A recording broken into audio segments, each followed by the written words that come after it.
There's an Adventist physician in St. Helena, California. Her name is Dr. Arlene Taylor. If you want to write that name down in the back of your bulletin, take a look at her website. She's a brain specialist. She works with the brain surgeons and the neurosurgeons and the brain specialists, but she's especially been involved with neurosurgeons that are not Adventists, that they're not even Christian. They don't believe in God. And they've discovered something very unique. Jeannie actually, when heard her, did a powerful research about the brain, and I've gone to her website, communicated with her. She reports about these non-believer brain surgeons and specialists who are now doing laboratory experiments on, are you ready for this? Prayer. Now, I took chaplaincy at Loma Linda and so forth, and I know that the hospital doctors and surgeons are always happier when an imam or a bishop or a priest or a minister or a person will come in and have prayer with the patient before surgery. They couldn't understand it, they don't understand it, but they know that prayer makes things go better for the patient and the family. But how do you prove that in a laboratory? Because science in medicine is all based on testing and laboratory. You know, you've got certain drugs, you take some of the real thing and the others are placebo, right? And then they decide which ones to put on the market.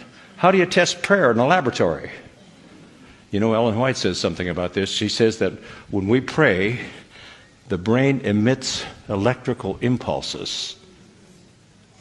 Now, I personally believe that God has a great big cosmic computer, and he can, that big screen, he can catch those prayers, and he can also communicate with me that way.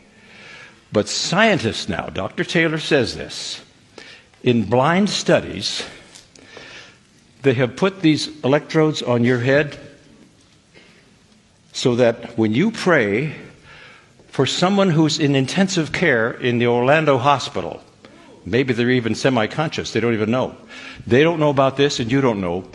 But when you pray a prayer for anyone, the instant you pray, something happens in the brain of that person you're praying for.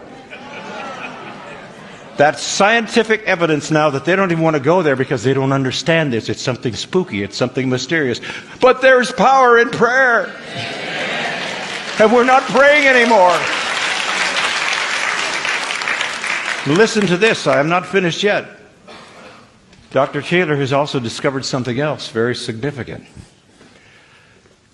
And that has to do with reading something spiritual, devotional. These brain specialists, and again, they're not Christian, they have no orientation with biblical, and they don't understand this. It's spooky. But they have